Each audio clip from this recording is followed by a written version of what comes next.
If you're taking the AP Calculus exam in a few days, in a few months, or in a few years, then you come to the right place. Hi, my name's Miguel, also known as the Vegan Math Guy, and today we are going to cover a full-length multiple choice test for the AP Calculus AB exam. And if you're taking Calc BC, then this is also extremely helpful. I've linked the document from Lucid Education in the comments below, so feel free to download it, print it out, and practice along with me. There are 28 questions in the non-calculator portion and 17 questions in the calculator portion. But before we start, don't forget to subscribe to this channel and follow me on Instagram and TikTok, where I post daily math problems for you to enjoy. So grab a drink, a snack, your calculator, and your pencil, and let's get started. This problem is trying to test your U-substitution methods. So we're going to go ahead and make U equals 3x minus 2, because that's what they told us in the beginning. And honestly, it's going to be natural for us to choose that for U. Take our du, which is 3 dx, and by dividing the 3 to the other side, we are going to get du over 3 is equal to dx, which is what we want. Now, our integral right now is going to be sine of u times du over 3, which can become 1/3 integral of sine of u du. And you're going to notice that I didn't add the limits for the integral, and that's what we need to change. So originally, we have 0 and we have 3 up on top for the integral.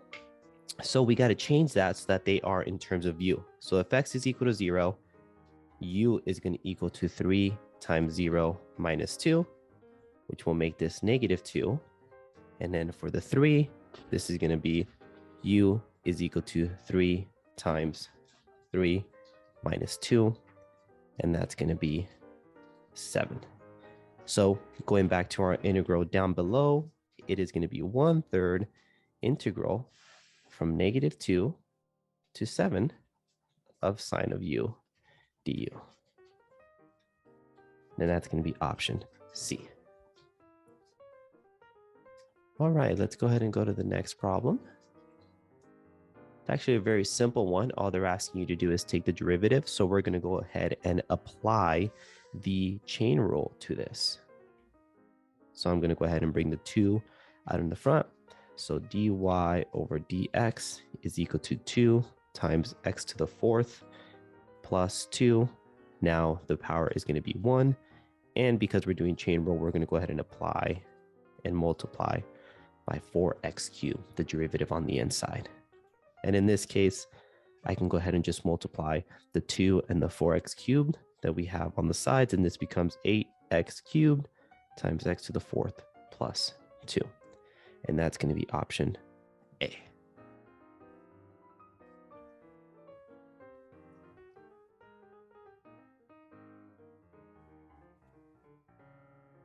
So let's look at this. They're asking for a line that's through the point and it's tangent to the function f at a specific point, -2, 6. So they want us to estimate what f prime of -2 is going to be.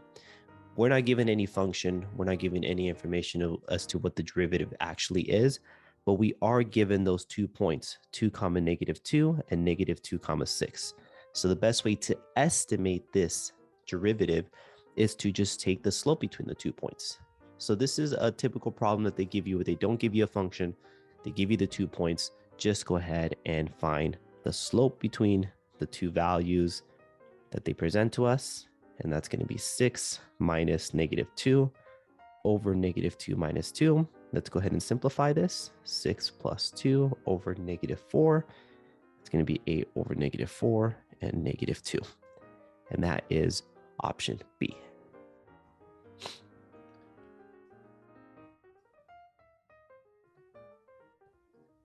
Now, immediately you might think of this and assume that it's going to be a related rates problem, but it really isn't. If we read this carefully, they're talking about the rate at which the height of the grain is changing with respect to time. But most importantly, they're saying it is proportional to the square root of the height. So if we read that carefully, the rate of the height, that's the, whoops, I'm using a highlighter there. Let me go ahead and turn that back. This is the rate of the height dH/dt is proportional. So we know that there's going to be some sort of constant being multiplied by the square root of the height. And that's all we need to do. So our answer is going to be option C.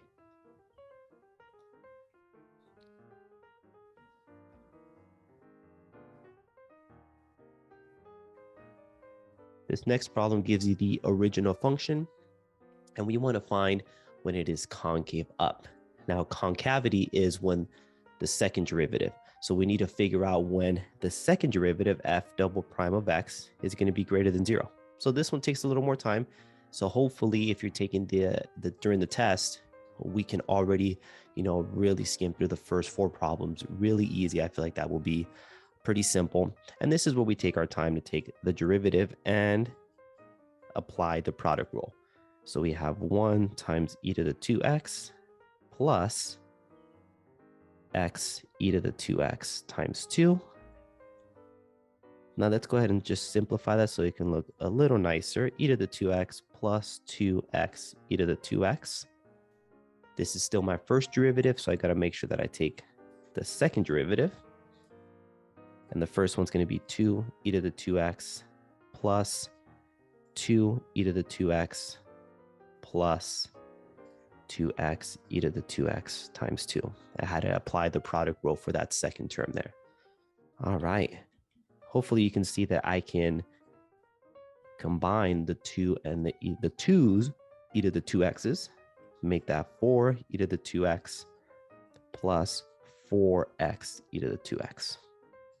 Now this is where I want to find when the second derivative is concave up. So what I'm going to go ahead and do is I'm going to set this equal to 0. But before that, I'm going to factor out a 4 e to the 2x to make this 1 plus x in the parentheses, set that equal to 0. The first term never is equal to 0 because e to the 2x will always be positive. So all we really have to worry about is that 1 plus x. So 1 plus x is equal to 0 when x is equal to -1. And all we have to do now is just test some values to the left and right. So let's just say I test x equals -2 and x equals 0. Now remember, because we're testing concavity, we have to test these points to the second derivative. So you got to plug the -2 in and the 0 into the second derivative. And if you do that, f double prime of -2 is actually less than 0. And f double prime of 0 is greater than 0. So that's positive.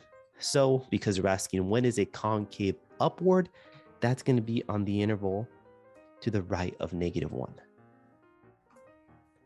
So then our answer is going to be option A.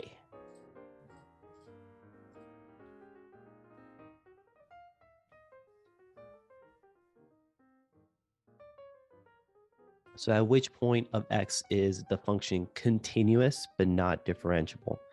This is one of those types of questions where we have to read it carefully. Continuous but not differentiable. Let's go through every single option. So option A. At A, the function is continuous and it's actually differentiable. We can tell right away that we can create a tangent line. So we know that's not going to be the case because it satisfies both conditions. Point B it's continuous as well, and it's also differentiable. It actually has a horizontal tangent. So we know because it fits both conditions, that's not the answer. Let's go to option C. At C, it's not continuous. So right away, we can say that this is not our answer because it is not continuous. It doesn't satisfy the first parameter. Option D, it is definitely continuous. It has that cusp. It's defined. The limit to the left and the right are both the same values, but it is not differentiable. That's one of the rules. And whenever you have a cusp, it is not differentiable. We know that's going to be our answer, but I want to explore option E for a second.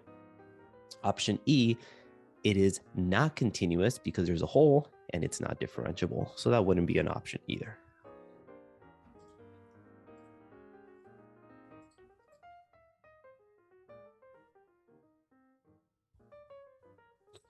So just a typical problem where they talk about where the derivative is given to us in the table and they have all those values. And they tell us that f prime has exactly 2 zeros. And I think it's here at 1 and at 5. And we want to know when f is increasing over the intervals. So all we really have to do is look at the values to the left and right of these critical points. So let's look at to the left of 1. It looks like the derivative is positive. So it looks like the function is going to be increasing there. And then in between 1 and 5, the derivative is negative. So that means it's decreasing. And then to the right, it looks like the derivative is positive. So we know that the function is going to be increasing. So the only option that we should really get here is B, because the function is increasing when x is less than 1 or when x is greater than 5.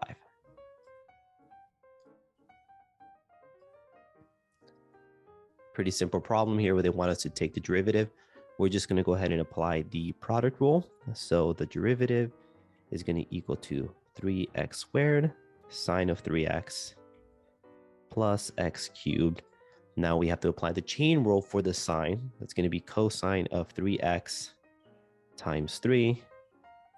So let me just go ahead and simplify this a little bit. And for these problems during the multiple choice, you kind of have to just play a game where you have to be able to identify which one is a simplified version. Because although this is our answer, we're not going to find anywhere of the options. But what we could do is we can go ahead and factor out a 3x squared from both terms. And we get 3x squared times sine of 3x plus x cosine of 3x. And that is answer E.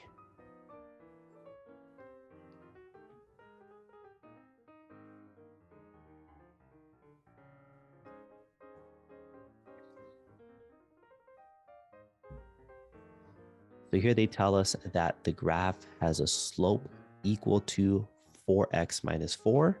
And that tells me that I know my derivative is 4x minus 4. And the graph crosses through 2, 3. So they want us to find the original function. So they give us a condition where it crosses through 2, 3.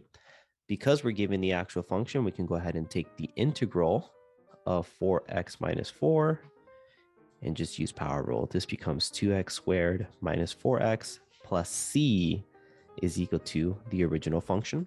And now I can go ahead and plug in the initial condition that they gave us up on top. When x is equal to 2, y is equal to 3.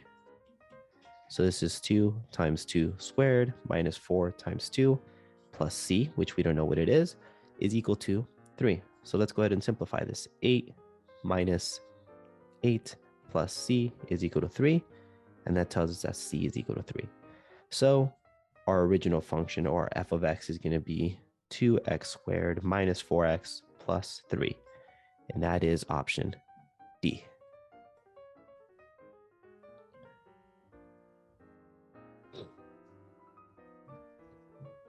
So there's given us the derivative of g. G prime is equal to 4 over x squared minus x. So when is it increasing? And again, the function is increasing when the derivative is greater than 0.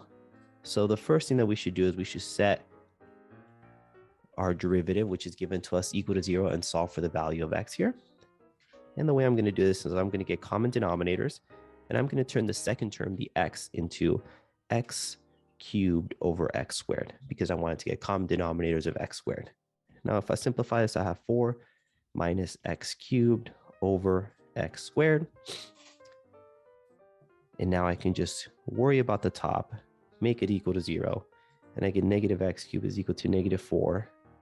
And so x cubed is equal to 4, meaning x is equal to the cubic root of 4. So I got to test these values and see when it is increasing.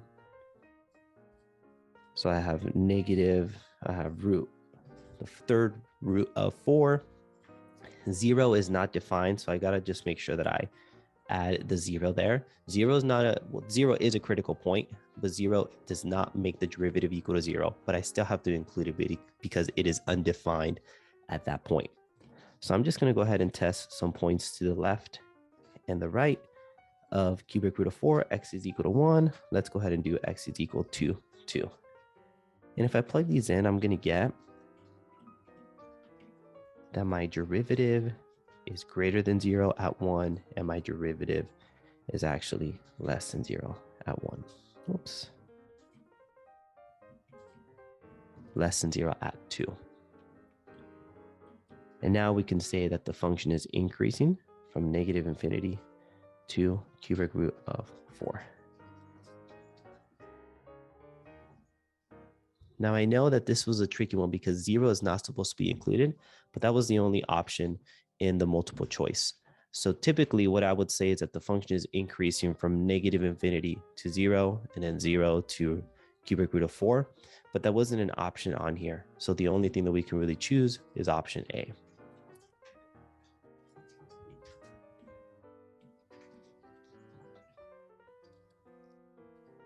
And so here we're given the function of f, and we want to find the statements that are true. So let's go ahead and go through each and every one. So option 1, f is continuous at 2. If it is continuous at 2, that means that both the functions are going to be equal to each other when x is equal to 2. So I'm just going to go ahead and plug in 2 into both of them, and I'm just going to make sure that they're equal to each other. Let's see, I get 3 on the left, and I get 3 on the right as well. So we know right now that option 1 is true. Option 2 is say that the limit as x approaches 2 exists. So that means that we need to check that the limit as x approaches 2 from the left side, which is negative x plus 5, is equal to the limit as x approaches 2 from the right side of this function is also equal to each other. Because if the limit from the left and the limit from the right are the same, then that means that the limit is going to exist. And in this case, that is true, because technically in option 1, we proved that they were equal to each other. So as they approach 2 from both sides, they approach the same value. So we know that option 2 is correct. Now here comes the tricky part. Is f differentiable at x equals 2? The only way we can do that, or we can figure that out, is to go ahead and take the derivative of both of the values in the piecewise function. So let me go ahead and do that now. F prime of x is equal to -1 for the first one, -1/2 for the second. And right away, I mean, there's no place for us to plug in 2. We can already tell that the slopes are going to be different. One has a slope of -1, the other one has a slope of -2. Both slopes are not the same at the point x equals 2, so we have to say that f is not differentiable at 2. So the only option in this case that we are going to be able to choose is D.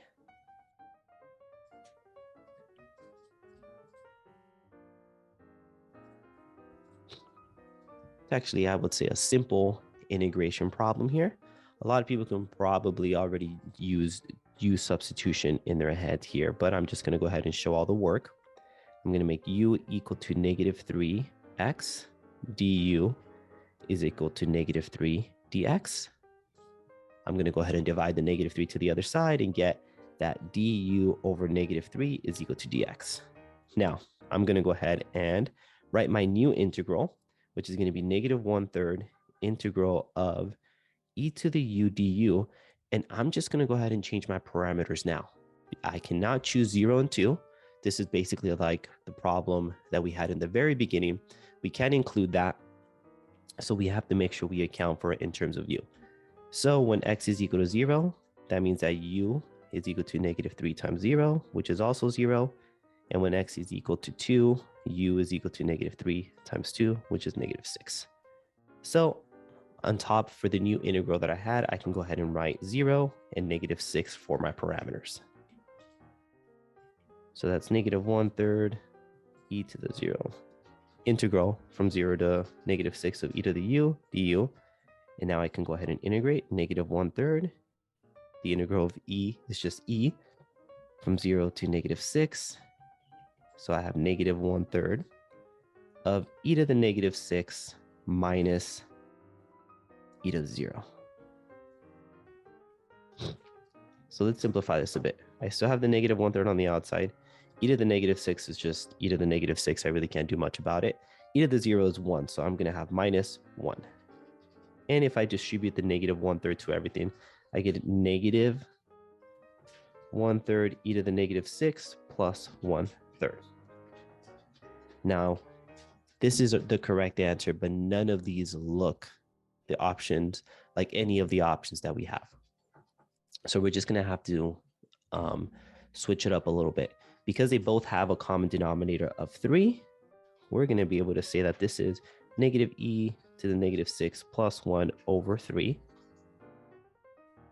And I'm just going to switch the values on top around using commutative property. And if I switch it again, I get 1/3 minus e to the negative 6 over 3. And that is going to be option C.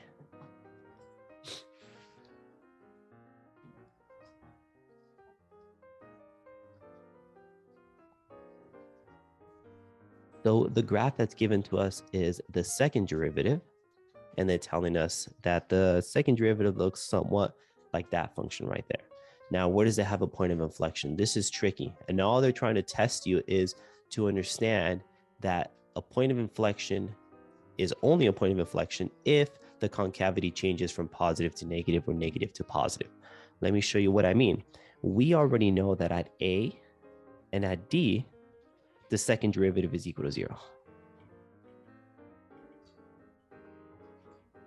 So, you can kind of tell if we don't understand the graph here, I can go ahead and just draw a line. And if I choose any values that are in between here, the second derivative is less than 0 on the left side. Again, look at the graph. It's below the x-axis, so it's going to be less than 0. Then it's still less than 0 to the right of A. Again, it's below the x-axis. But then to the right of D, the function is going to be greater than 0. It is above the x-axis.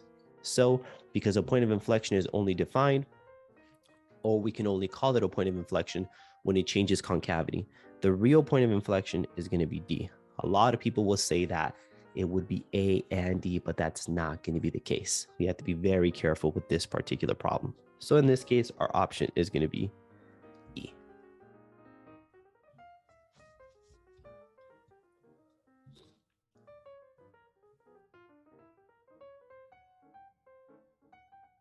So here they told us that the function of f has a horizontal asymptote at y equals 3. Now, horizontal asymptote, that is a bit different from a horizontal tangent. So y is equal to 3 means that there is a line where the function is probably going to be approaching as x approaches infinity or negative infinity. Now, the first option, f of 3 is undefined. We don't know that. There's a possibility that our function could actually be crossing through and then coming back to our asymptote. So we don't know if that must be true. So we're not going to say that's the option. Now they're saying f of x does not equal 3 for all values x is greater than 0. Again, we don't know that. It can potentially be equal to 3 at some point. We just don't know where that's at. Option C, it's saying that the limit as x approaches infinity of f of x is equal to 3. That is, in fact, the definition of a horizontal asymptote. So we know that that is going to be the option.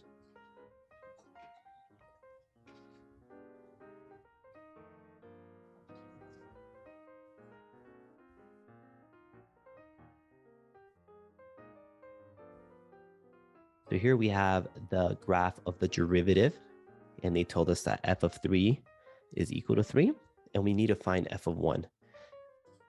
This is a typical problem where you are given the derivative, perhaps not the equation just yet, but you're given a graph, and they give you one initial condition, which is f of 3 is equal to 3, and they want you to find another value. So the best way to solve for this is to keep in mind that the integral from 1 to 3 of f prime is going to equal to f of 3 minus f of 1. This is the first fundamental theorem of calculus. We take the integral of f prime, which becomes just the original function, and then plug it in and take the difference between f of 3 minus f of 1. Now, what is this function exactly? That derivative function, it's a linear equation. If you look at the y-intercept and if you look at its slope, you can tell that this equation is equal to 2/3 x minus 2. So that's exactly what I'm going to put for my integral here. I'm going to put integral from 1 to 3 of 2/3 x minus 2 dx. And we know that f of 3 is 3 minus f of 1, which is exactly what we're trying to find. So I'm going to go ahead and take the integral and figure out what that value is on the left side. If I use power rule, I'm going to get 1/3 x squared minus 2x from 1 to 3 is equal to 3 minus f of 1.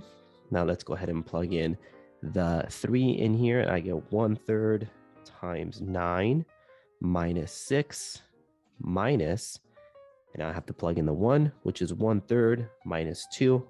And all that is still equal to 3 minus f of 1.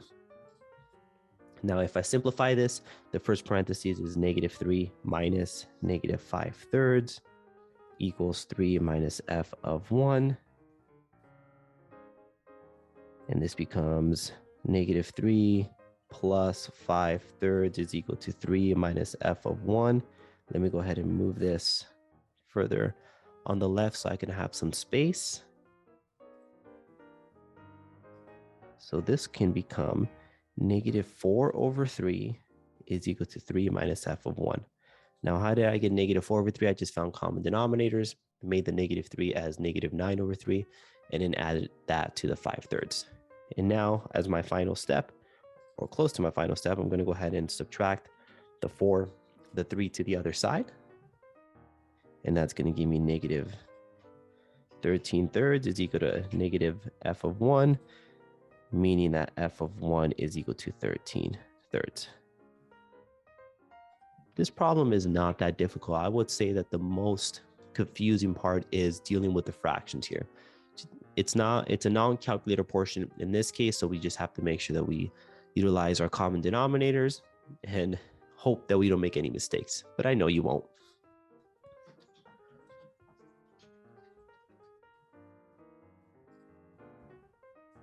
They want us to find the derivative given the function.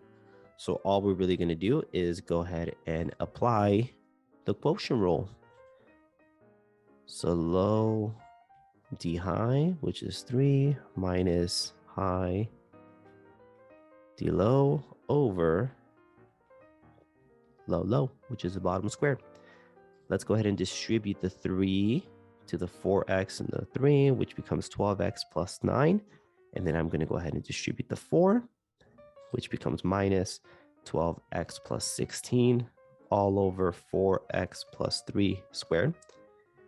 And now I can go ahead and cancel out the 12x minus 12x, that cancels out. And then I have 9 minus 16, which is -7 over 4x plus 3 squared. And that is going to be option C.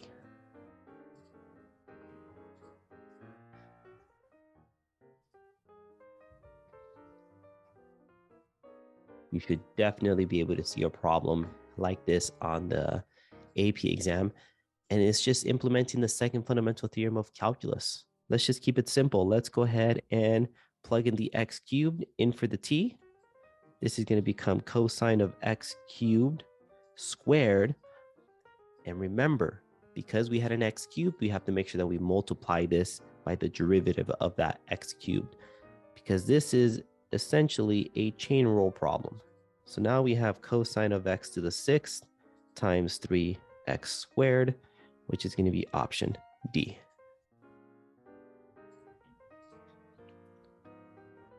A simple integral problem that we should encounter. Let's go ahead and take the integral of sine, and they're betting that a lot of people are going to confuse this integral of sine and think that it's just positive cosine, but don't forget that it's negative cosine of x from 0 to pi over 6. And then now let's go ahead and plug in the pi over 6 and the 0. So this is negative cosine of pi over 6 minus negative cosine of 0. And this becomes -√3 over 2 plus 1. So our answer is going to be option A.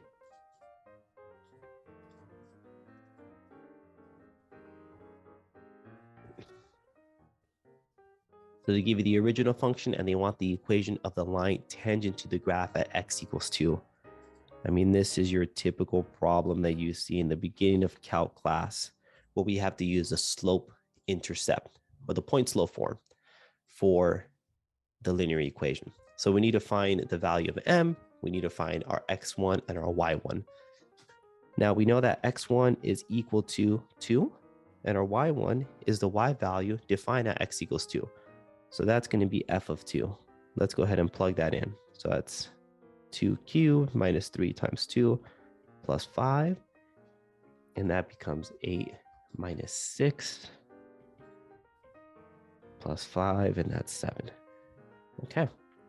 Now we need to find the slope, and that's going to be found by taking the derivative of the function, which is 3x squared minus 3. And we're going to go ahead and plug in the 2, because that's going to be the slope at 2, which is 3 times 2 squared minus 3. And that becomes 9.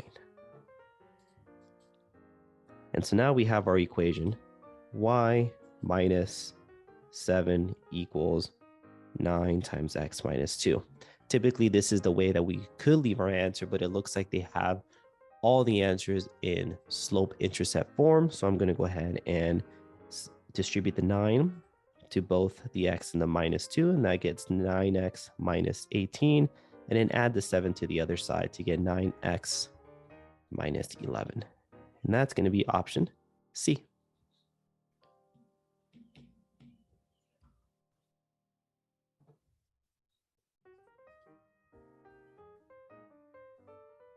This is a typical horizontal asymptote problem. It's just the limit as x approaches infinity. Don't forget that all we have to apply here is looking at the degree of the top and the bottom. It looks like the degree of the top is 3. The degree of the bottom is 3. They are the same. So the limit here is going to be the ratio of the leading coefficients, which is 2/4 or 1/2. And that's going to be option C. Now keep in mind, let's just say you were to plug in infinity into this problem. You probably get infinity over infinity, which is okay, because then you can go ahead and apply L'Hopital's rule. Take the derivative. You might get infinity over infinity again, but you take L'Hopital's rule again, and I believe you might get infinity over infinity again, but you continue taking the derivative until you can actually get an answer, and you'll still get 1/2.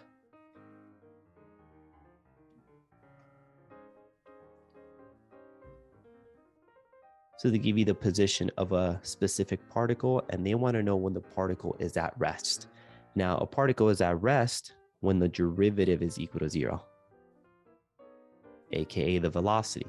So we're going to go ahead and take the derivative of the position function, which is the velocity. And that's going to be 3t squared minus 24t plus 36. So we're setting this equal to 0. Let's go ahead and factor out a 3 from everything. 8t plus 12. And again, utilize our factoring skills. T minus 6, t minus 2. So t is equal to 6 and 2. So now we know that the particle is going to be at rest when the velocity, aka the derivative, is equal to 0. And that's going to be at 2 and 6. So option B.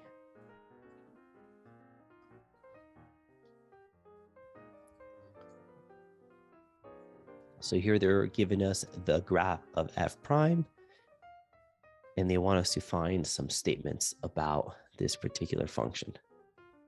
So let's talk about the first one. F is not differentiable at x equals -2. Now, if this was the original function, if this was f, then yes, we can say that it is not differentiable at -2. But this is the derivative. So that means that the derivative at -2 is actually equal to some value. It looks like it might be like 1.5 or something.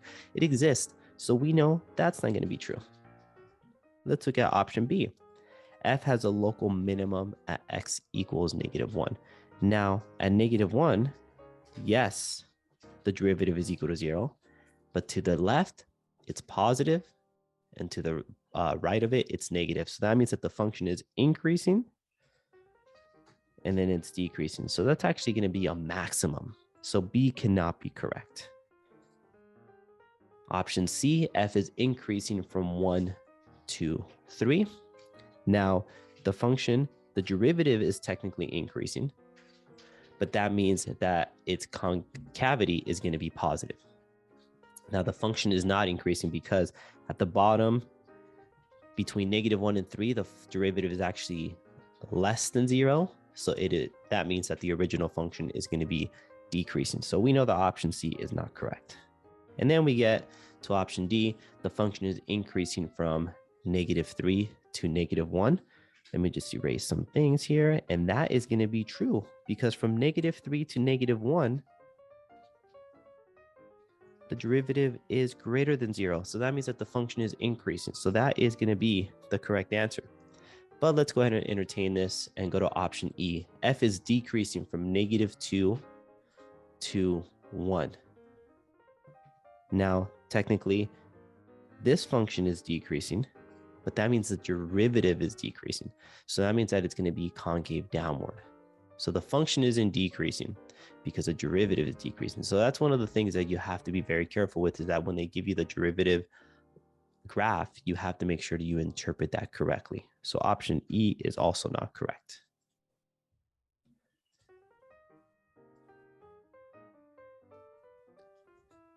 Now they want to find the slope of the line at a specific point 2, 3. Slope is just another fancy way of saying the derivative. So let's go ahead and take the derivative of this. And of course, because I see x's and y's, it looks like you will use implicit differentiation. Let's go ahead and take the derivative.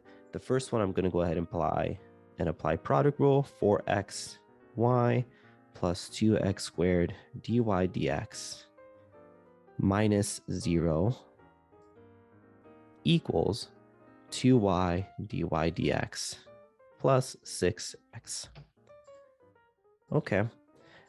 Now, one thing that I can do, because they're asking us to find the derivative, I'm just going to go ahead and start plugging in 2 and 3 into every value here. So I get 2 times 2, or 4 times 2 times 3 plus 2 times 2 squared dy dx equals 2 times 3 dy dx plus 6 times 2. All right. Let's go ahead and simplify this. I get 24 plus 8 dy dx equals 6 dy dx plus 12. I'm going to go ahead and bring the 6 dy dx to the other side by subtracting it. And you know, at the same time, I'm just going to subtract the 24 as well. So that gives me 2 dy dx equals -12. Now divide the 2 to both sides, and I get dy dx is equal to -6. And that's going to be option E.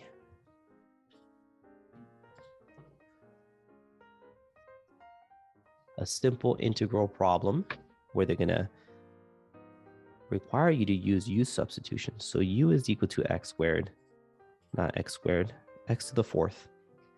Du is equal to 4x cubed dx. Let's go ahead and solve for dx by dividing 4x cubed to the other side. So du over 4x cubed is equal to dx. And so now we have a beautiful integral of 1/4 cosine of u du. If I take this integral, I get 1/4 sine of u plus c. But because this equation was not in terms of u, it was in terms of x, I have to go ahead and plug it back in. So I get 1/4 sine of x to the 4th plus c. And that is going to be option D.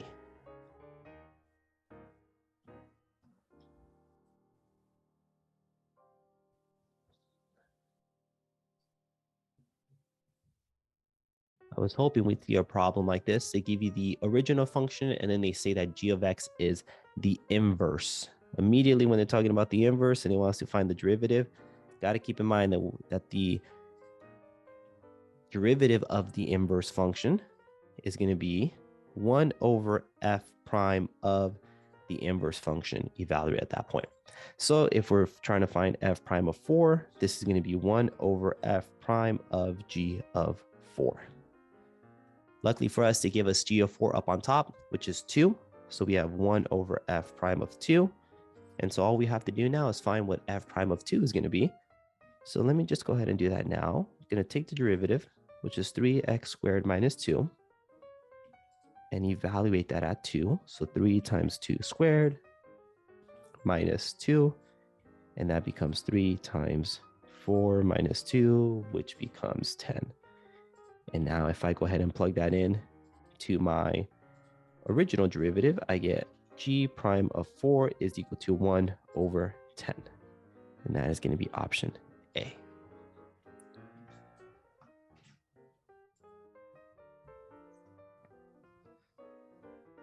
They give us the original function, and all they want is the derivative at 0. They're testing whether or not we remember how to take the derivative of natural logs and e's, and we definitely do, right? F prime of x is equal to 1 over this entire value, e to the negative 4x plus 5x plus 4 times the derivative of what's inside, negative 4 e to the negative 4x plus 5. Now I can go ahead and simplify this if I wanted to, or just kind of put everything into one fraction. But what they're really wanting us to find is they want us to find this value when x is equal to 0. So I'm going to go ahead and plug that in. Negative 4 e to the negative 4 times 0 plus 5 over e to the negative 4 times 0 plus 5 times 0 plus 4. Let's go ahead and simplify this. E to the 0 is just 1. So I have negative 4 plus 5 over 1 plus 4. And that becomes 1 over 5. And that is going to be option A.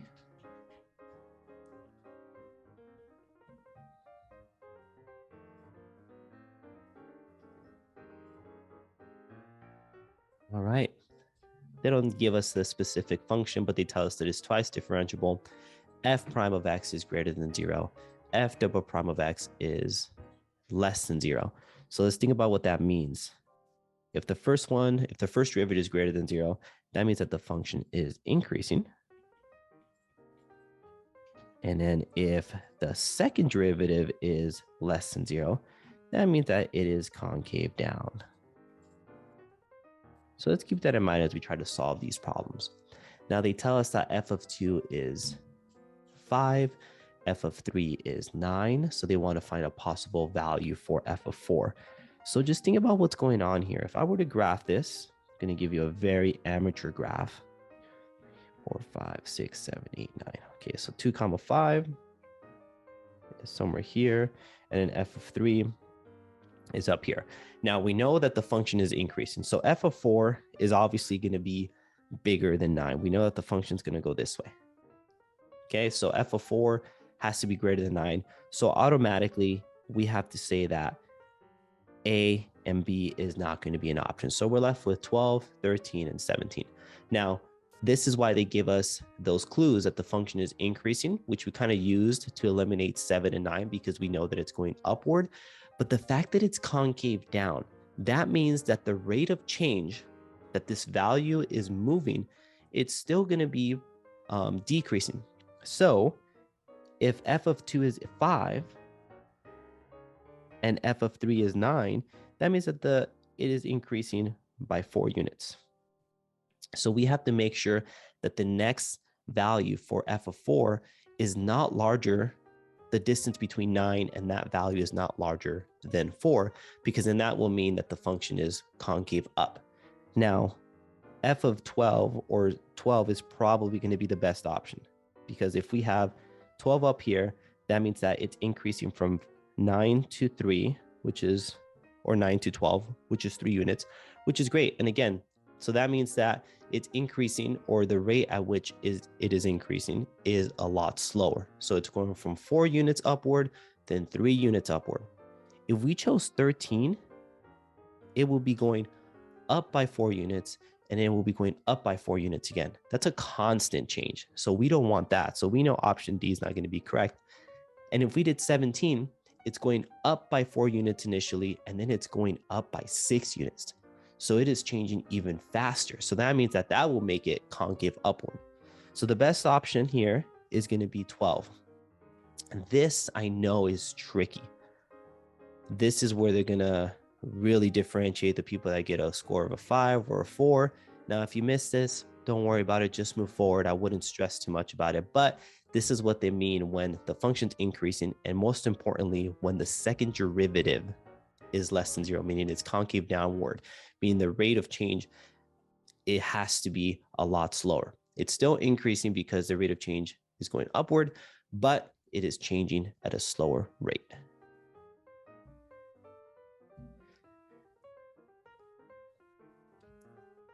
And so now we have the last problem. We're given f prime of x, f double prime of x. They're all positive. So this is actually very similar to the previous problem. F of x is positive. So that means that it has to be above the x-axis. F prime of x is positive, meaning it has to be increasing. And then f double prime of x is positive, meaning it has to be concave up. So let's look at the options. Let's see, option A, it's definitely above the x-axis. It's still increasing, but look at its concavity. If you look closely, we have concave up and then concave down to the right. So we know that's not going to be the option. Option B, it is below the x-axis. It's not even above the x-axis. So we can say, nope, that's not going to be correct. Option C, it is definitely above the x-axis, I'm sorry. But notice that it's decreasing and then increasing. So automatically we can say that's not the case. Option D, it's above the x-axis.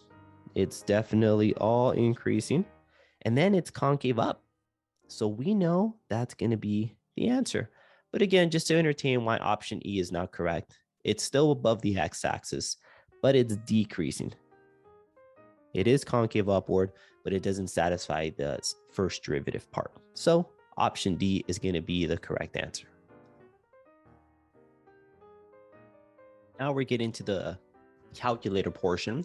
And I believe, or I'm very confident that if you are proficient in knowing how to use your calculator, finding zeros, finding the area underneath the curve, if you're familiar with your calculator, these problems should not be difficult. And I think just because it's a calculator portion does not mean that it's more complicated. I think in fact, it's much easier. So let's go ahead and talk about these problems, and I'll kind of review some of the methods that we should know when we are using the calculator. So we get to our very first problem, and they are giving us the first derivative, and they want us to find when the point or when the function has a point of inflection.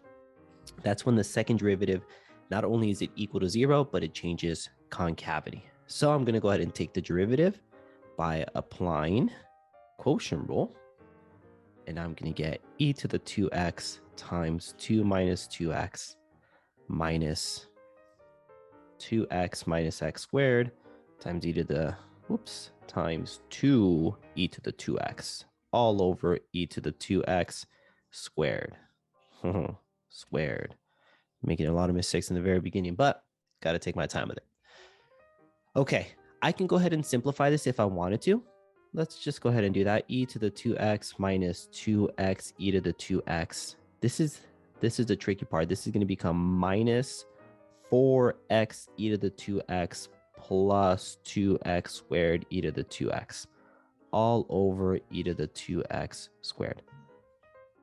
Now, they want us to find when this has a point of inflection. So what I'm going to do is all I'm going to worry about is when the top is equal to 0. Okay. Now, I can just go ahead and graph that now. Or if you feel like you need to save some time, which again, you're using a calculator, I don't think you do, you can go ahead and before you even do this, let's go ahead and simplify an e to the 2x from everything, because that looks like that's something that they have in common. Or maybe I can do 2 e to the 2x and make it 1 minus x minus 2x x squared over e to the 4x. I'm just going to change that now. So again, all I really have to worry about is that parentheses. So this becomes x squared minus 3x plus 1 and set that equal to 0. This is where I use my calculator and I get that x is equal to 0.382. I can go ahead and graph it, find the intercept, but that is the value where x is equal to 0.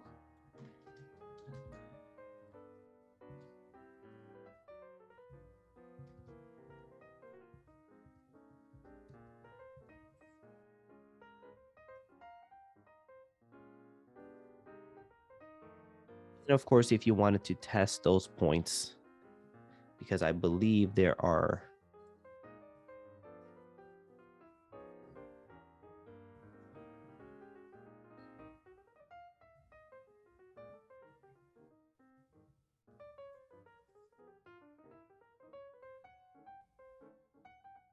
or 2.61.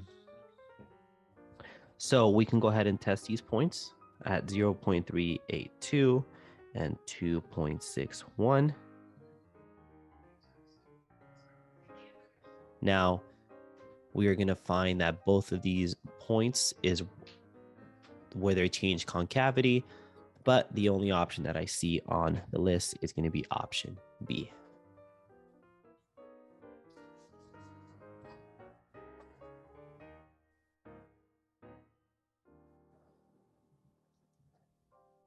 So now they have this region between x is equal to 1, x is equal to 3, y is equal to 2, and this function. Let me just kind of briefly graph how that looks. So this is 1, this is 3, this is 2, and then I have the function y is equal to x. So it goes something like that. And now they want us to find is the area between the area that's bounded by this. And of course, they're saying that this is the base of a solid, and the cross section is going to be a square. So we have to use is this equation for volume. Remember, the volume equation is always equal to the integral of the area of the shape that we're looking at. And we have to figure that out. So we have a square. Now, square, the area for that, it's actually pretty simple. It's side squared. So right now we have the volume is equal to the integral of side squared dx. Now, this is not what we need to integrate. The side is actually that solid that we're creating. This is the region between the top function and the bottom function, which is going to be ln of x. So this side is going to equal 2 minus natural log of x. And that's what we have to plug into our integral. And can you imagine trying to do this by hand? I could not. So this is where you are going to go ahead and you're going to take your integral. Now we need boundaries. Our boundaries are going to be from 1 to 3. Looking at the shape, that's exactly where it's bounded from. Now we're going to go ahead and use our calculator to find the integral of this, and we are going to get that it is about 3.85, which is option A. So really the most difficult part is the setup, and then using your calculator is going to be the easy part, in my opinion.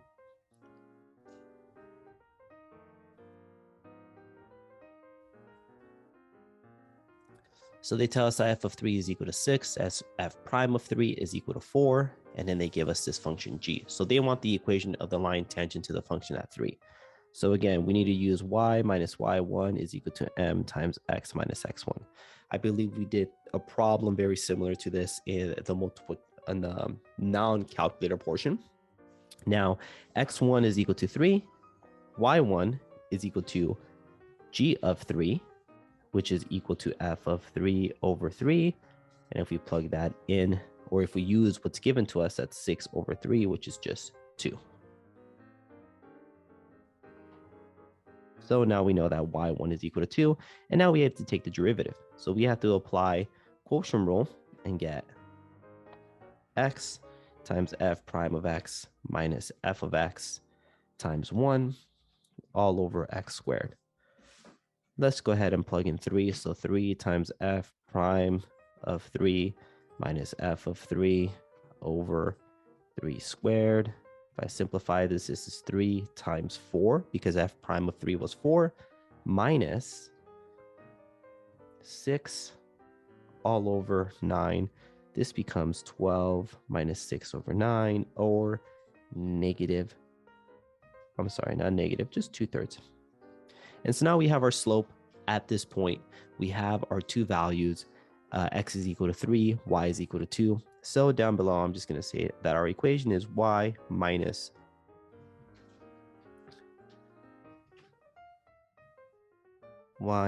2 is equal to 2/3 times x minus 3. And that is going to be option D.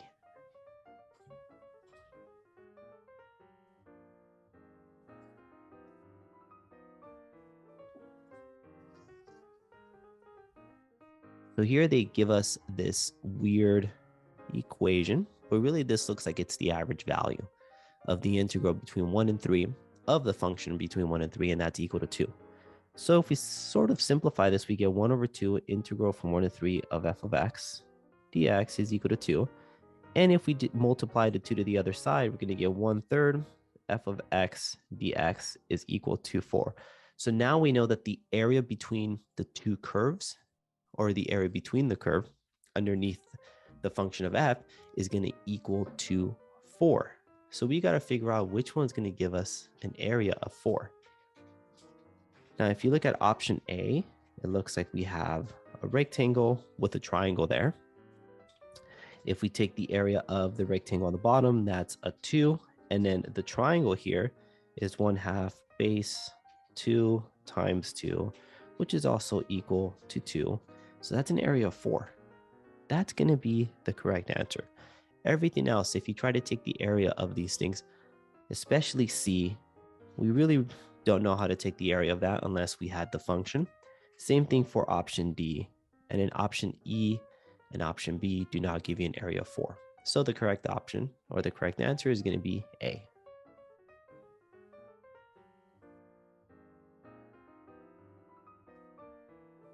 So here they tell us that the acceleration is equal to that natural log. And they're saying that the velocity when time is equal to 2 is 2. So we can say that v of 2 is equal to 2. I'm just going to write that as my information.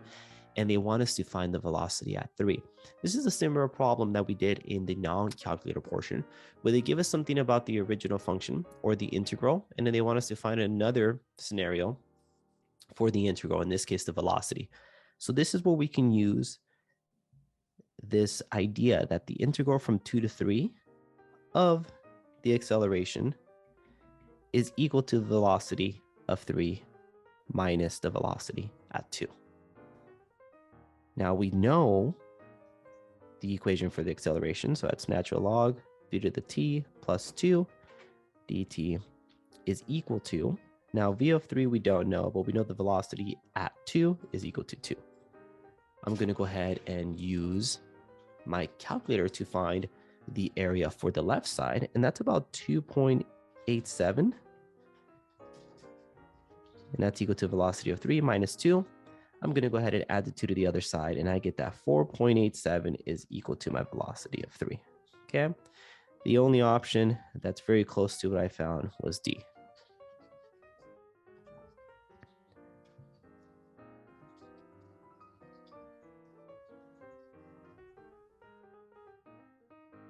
So here they give us a table of all these different functions that are twice differentiable.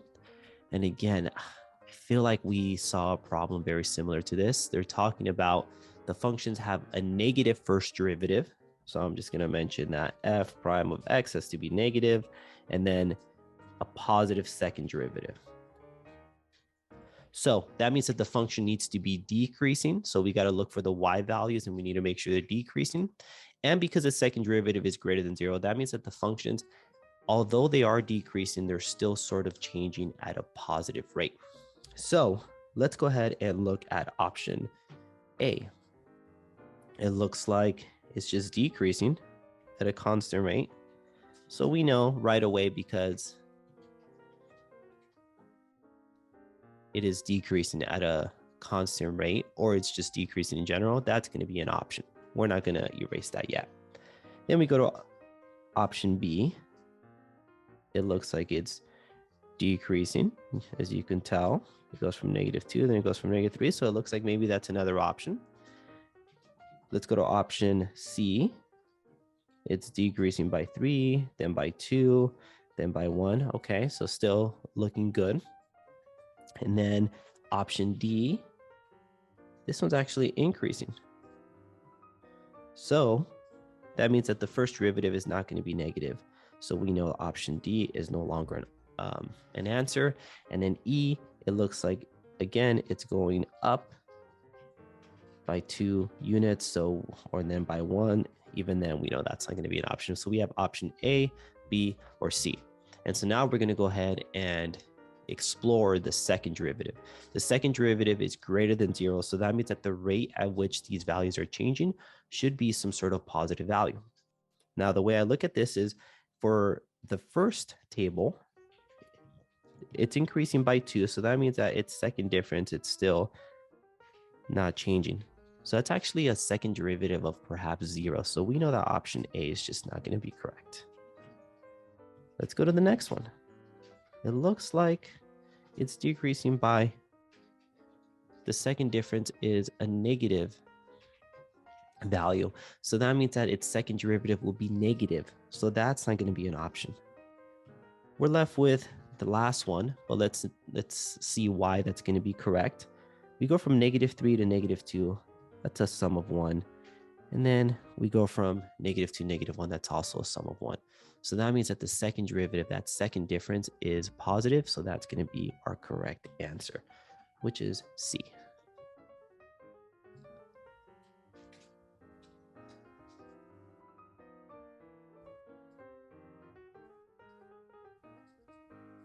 So they give us that the particle is moving at a specific rate. They give us the velocity, and we want to find the acceleration when t is equal to 3. Well, keep in mind, acceleration is another way of saying the derivative of the velocity, and we want to find when the derivative, aka the acceleration, is equal to, or what the acceleration would be when time is equal to 3. So let's go ahead and take the derivative. So this is going to be 0 plus 2.5 cosine of 0.6t times 0.6. And we're going to go ahead and just plug in 3 into this. We're going to get 2.5 cosine of 0.6 times 3 times 0.6. One of the things you have to remember is, by this point, because you're taking the AP Calc exam, make sure that your calculator is in radian mode. Because if you plug this in, you might get a different answer. But if it's in radian mode, you plug in the 3 in for the x, and you get that A is going to be the acceleration at time is equal to 3.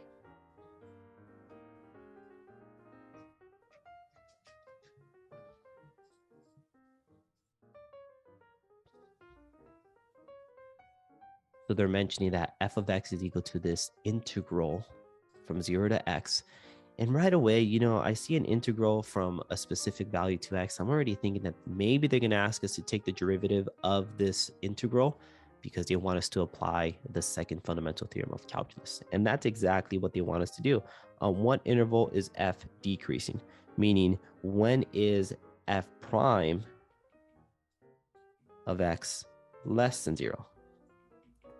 So what we got to do is we got to take the derivative of both sides, and right away on the right side, I can just use the second fundamental theorem of calculus and say that this is cosine of x squared over 2. And because this is a cosine, what I got to do is I got to either graph the equation or set it equal to 0, because I got to see when it is below the x-axis. Now, if I were to graph this, I'm just going to use my graphing tool in my TI-84, and it looks sort of like this.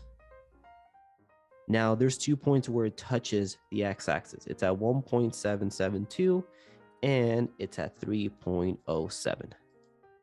So that means that because the function is below the x-axis between these 2 points, the derivative is going to be decreasing, or the function is going to be decreasing.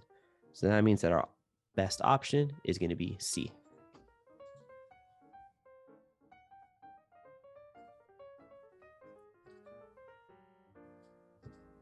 A simple related rates problem. I don't think they're going to make it any more difficult than this, but we just have to identify all the values that they're giving us. So they're saying that the circle's radius is increasing at a constant rate. So I know that dr over dt is increasing at 0.3, so that's going to be positive. And they want us to find dA over dt, the rate of change of the area when the circumference is equal to 6 pi. So I have the area and I have the circumference, so I know that I'm probably going to have to mess around with both of the equations. But because they want us to find the rate of change of the area, I'm going to start off with the area is equal to pi r squared and take the derivative for this related rates problem, and I get 2 pi r dr over dt. Now, I don't know what dA over dt is. That's exactly what I'm trying to find. I have 2 pi. I don't know what the radius is, but I know that the rate of change of the radius is 0.3. All I got to find out is the r. Now, how do we do that? This is where we use the circumference, because they're mentioning that the circumference, 6 pi, is equal to 2 pi r, which is the formula for the circumference. And if I divide the 2 pi to both sides, I get that 3 is equal to my radius. So I can go ahead and plug that in down below for the radius. And the rate of change of the area is now going to be 2 pi times 3 times 0.3.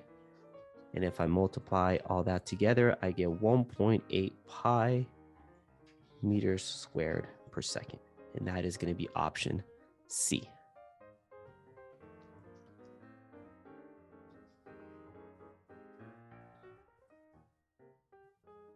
So here they mention that the function is continuous on the interval. It's differentiable on the open interval. Read that closely, or read that very carefully. The function is continuous on the closed interval, differentiable on the open interval. I'm probably already thinking of either mean value theorem or Rolle's theorem, because they mentioned something about it's continuous on the closed interval, differentiable on the interval -1 and 3. And then what gives it away that it's going to be mean value theorem is that they're saying that f of 1 is equal to, or f of -1 is equal to 1, f of 3 is equal to 3. If it was Rolle's theorem, these two values will have to be equal to each other. They will have to be the same y value. So we know it's not going to be Rolle's theorem. I'm going to go down the list and see which one represents mean value theorem. And because I have these points, that means mean value, by the mean value theorem, there is a point C such that this is equal to f of 3 minus f of 1 over 3 minus -1. I put f of 3 minus f of 1, but it should be f of -1. And let's go ahead and simplify this. So I get, there is a value of C such that the derivative is equal to 3 minus 1 over 3 plus 1, which is equal to 2/4, which is equal to 1/2. So I'm really looking for this specific type of sentence in my options. If you look at option A, there exists a number C on the interval -1 and 3 such that f of C is equal to 1/2. Close, but it's f of C, not f prime of C. So I know that's not going to be correct. And all the other ones don't really make sense, but E, because there exists a number C on the interval such that f prime of C is equal to -1/2. That is going to be the correct answer.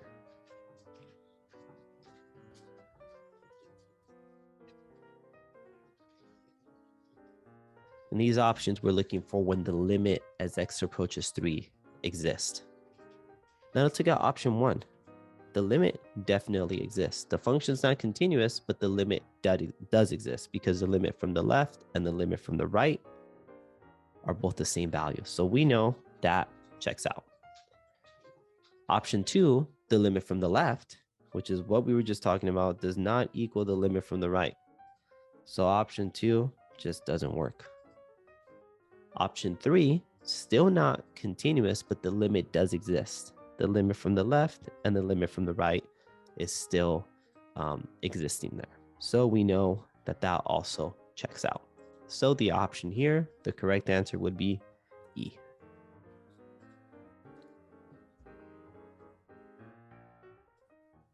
So they tell us that f prime of x is equal to that cosine of 2x and how many relative extremas that the function has.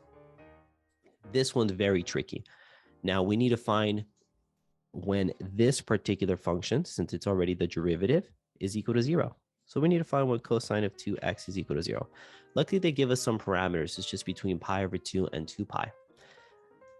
The tricky part is that we have a 2x inside. So we have to make sure that the values of 2x, which is the stuff inside the cosine, have to make it equal to 0. And that's when the inside is equal to pi over 2, when it's equal to 3 pi over 2.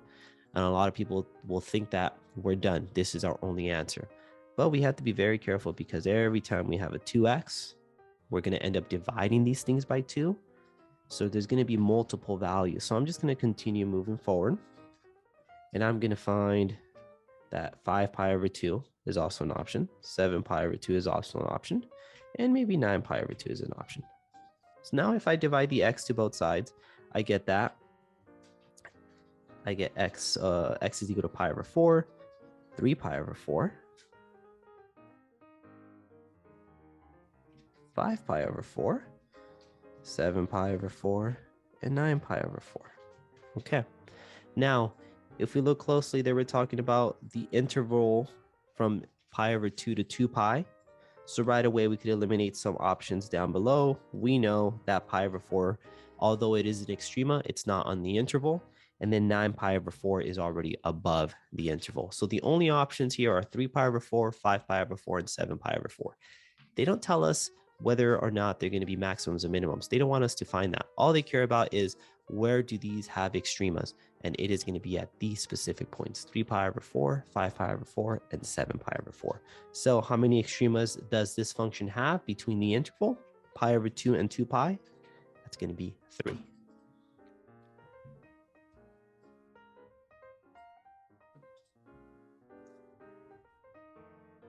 So they mentioned that a remote control has this particular altitude or change in altitude. So this is the rate at which the altitude is changing between the first 6 seconds. And all they want to know is which of the following expressions represents the helicopter's change in altitude during the time the altitude is increasing. So we got to figure out when this function is increasing, meaning we got to figure out when this rate is greater than 0. So we got to set this equation up and set it equal to 0. And if you were to graph it, this is where you have to use your graphing calculator. There's going to be 2 options. It's actually going to be between 1.15 and 4.626. That's when the function is increasing. So because they want us to find the change in altitude between these intervals, our integral is going to be 1.515, 4.626 of r of t. So this wasn't a question of whether or not we can find the integral, because we could. It was a matter of finding out when we can find where the function or when the altitude is increasing, meaning when r of t is going to be greater than 0.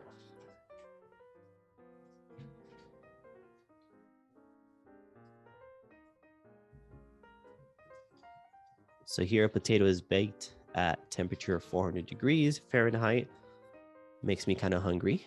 Actually, I might even have a baked potato for dinner tonight. But I digress. At time t equals 0, it is taken out of the oven and it is set to cool in a room that's 72 degrees Fahrenheit. And they mentioned that this is the rate of change of the potato's temperature. And we want to find the temperature after it has been cooled for 4 minutes. A very, very tricky problem, but not as difficult as you might think. If we were to take the integral from 0 to 4 of this temperature, this will represent the change in temperature between the first 4 minutes. So I'm going to call this temperature 4 minus temperature 0, which is defined by the first fundamental theorem of calculus. Now, on the left side, this is the integral from 0 to 4 of negative 82 e to the negative 0.25 t equals t to the 4 minus, let's talk about that initial temperature. They kind of give us some conflicting numbers here. They're saying that it's removed at 400 degrees and then it's set in a room that's 72 degrees Fahrenheit. We have to find out which one represents the initial temperature of the potato. And that is going to be 400 degrees because that was the temperature when it was removed in the oven or removed from the oven. That 72 degrees Fahrenheit does not matter. I think they're just trying to confuse you there. So we have t of 4 minus 400 on the other side. If I take the integral by using my calculator, I'm going to get negative 207.33 is equal to t of 4 minus 400. Add the 400 to the other side, and I get that the temperature after 4 minutes is going to be 192.66. And if I round that, that's going to be about 193. That's going to be option B.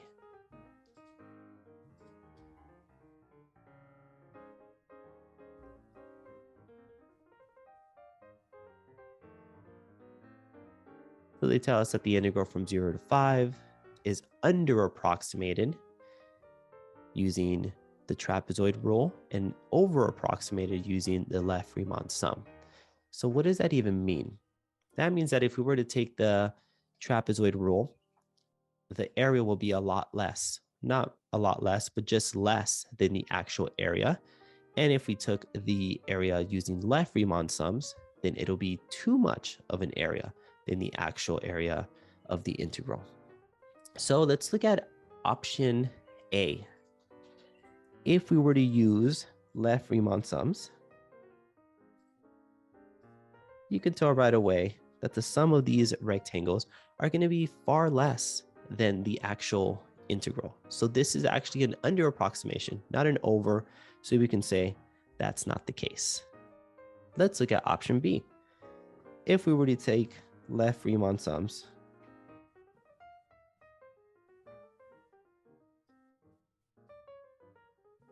kind of the same thing, right? It's still going to be an under approximation. So that's not going to be correct. Let's look at option C. If you were to take left Riemann sums, that will be an over approximation. So we know right away that C is an option. I'm going to leave that there for now. And let's go to option D, that if we were to do left Riemann sums, same thing. You have an over approximation. That's another option. And then you have option E, looks like an over approximation as well. So we have option C, D, or E. And so now we just have to figure out, well, what happens if we take trapezoids of these things? Is it going to be an over approximation or an under approximation? If we did the trapezoid rule for part C, it would actually be exact because every single rectangle or trapezoid here touches the graph. So we know that this is not an over approximation or an under, it's actually the exact value. So we can say right away that C is not going to be correct. Let's go to option D. If we did trapezoids, they might actually be a little higher, a little more than the actual area. So we can say it looks like this is going to be an over approximation. But again, we don't really know that just yet. We can't really tell from the diagram. So let's just check E. If we did trapezoids, this one right away, you can tell that this is going to be an under approximation.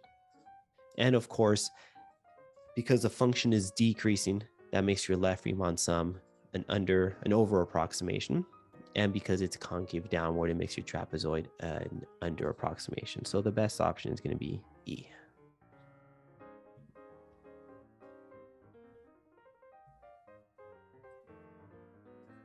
Here we're given the velocity of a particular object, and we want to find the average velocity of this object from t is equal to 4 or t is equal to 0 to t is equal to 4. Average velocity, that's just saying average value. So we're going to go ahead and use the average value equation 1 over 4 minus 0 of the integral from 0 to 4 of the velocity. I'm just going to go ahead and use my integral to find, or my calculator to find the integral of 1 over 4 from 0 to 4 of 2e to the x plus x sine of x dx. And again, make sure your calculator is in radian mode because otherwise we would get the incorrect answer of 27.26, option C.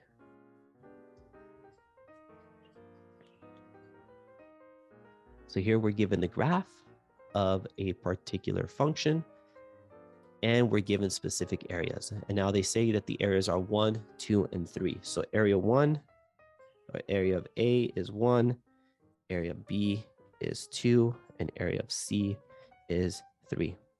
Be very careful with this. Area 1, or the area for the first value, area A, is 1.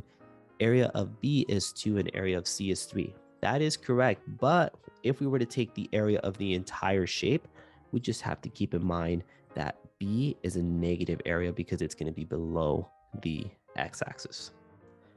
And that's exactly what we're going to have to keep in mind of whenever we're trying to solve this particular problem. They want us to take the integral of f of x plus 2.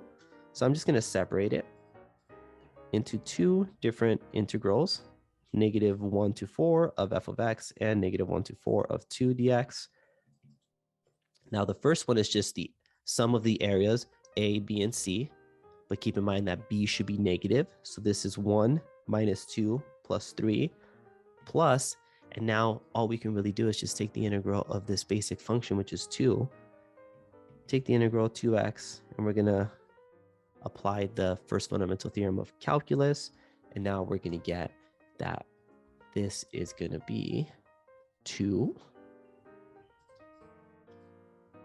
plus 8 minus negative 2. And if I simplify this entire thing, it's 2 plus 8 plus 2, which is going to be 12. And my area is D. I really hope that you found this helpful, and remember that there's no better way to improve your math skills than by practice. So go on Google, go ask your teacher, go ask your favorite tutor what other worksheets we can do, or just leave me a comment in the video below as to what you want to see in the type of videos that I'm creating for AP Calculus students. And if you know of anyone in school that's currently going to take the AP Calculus exam, make sure you tell them good luck, because they're going to need it. That's all I have for today. I really hope I see you again soon, my friend. Happy trails.